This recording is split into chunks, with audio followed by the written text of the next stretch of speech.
All right, I am going to do a quick review here for exam 2 of Physics 221.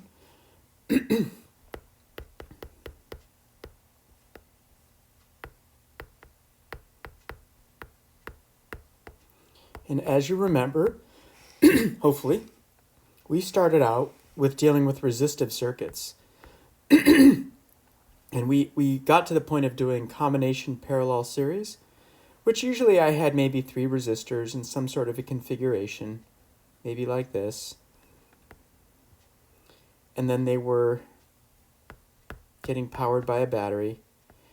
And I would usually ask you, I'll label them R1, R2, R3. I would usually ask you something like, what's the current through resistor 1, through resistor 2, resistor 3, what's the voltage through resistor 1, resistor 2, and resistor 3, and of course the power through each dissipated by each resistor.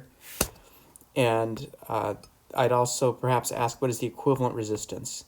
These are the kind of things that I could ask for on a circuit. And there's some practice problems that address that. I'm not going to necessarily practice this now. I want to just explain to you what could be on the exam. And one of them could be a circuit. This is a series combination of a resistor and a parallel combination of 2 resistors. These 2 things are in series. So you could find the equivalent of this resistance and redraw the circuit as 2 resistors in series, with the second one being the parallel equivalent of R2 and R3. And then, of course, you can add the 2 resistors in series to get the equivalent resistance. And then finding all of these other values in here is a part of that, switching the resistors around, converting them to represent whatever little network is in there, whether it's a parallel or series network. The other kind of circuit we looked at was also combination parallel series. That's where you'd have 2 resistors in series, and then those 2 resistors in parallel with a 3rd resistor. All of these hooked up to a battery. And it's the same kind of deal here. I might ask you to find any of these values there. And the way you'd approach the circuit, at least for finding the equivalent resistance, is to combine these 2 resistors into their series equivalent. Note that they're parallel with that one. So then you could find the parallel combination of this series combination in parallel with this one to find the equivalent resistance. And again, I have a couple practice problems where I do this, and you can try to do those problems and look at the answers and ask me if you have further questions. The other thing we looked at was if you had a resistor, and you did this in lab actually, and you were measuring the voltage and the current through the resistor, and let's say you changed the voltage, let's say it was a single resistor and you put it on a battery here, and you changed the value of this battery. So let's say maybe at first it was 1 volt, then you made it 2 volts, and you made it 3 volts, and you made it 4 volts. And you can do that with something called a power supply. You don't have that in your circuit kit, but you have different batteries you can combine in different ways to get different voltages. Well, if you do that, of course, the voltage across the resistor is going to be the same as that of the battery because they're the only 2 elements in the circuit. And if you go around the loop, of course, you have to come back to where you started. So the 2 voltages have to be the same. And you can find the current through the resistor as I equals V over R. That's Ohm's law.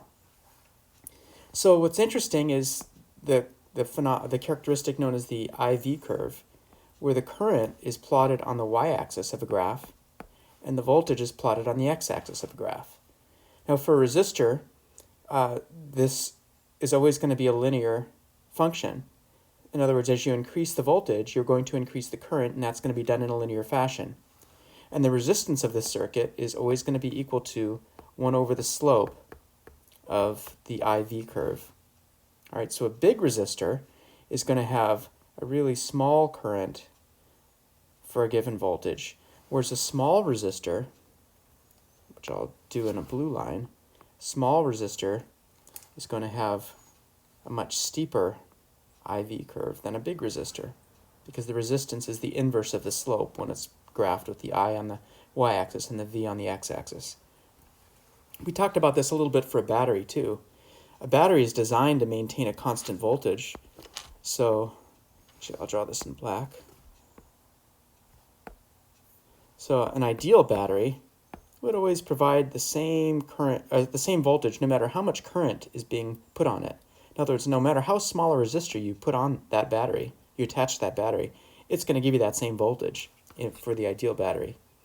However, for the case of an actual battery, what you actually end up happening is something more like this. It's ideal for a little while, but then it kind of drops off like that.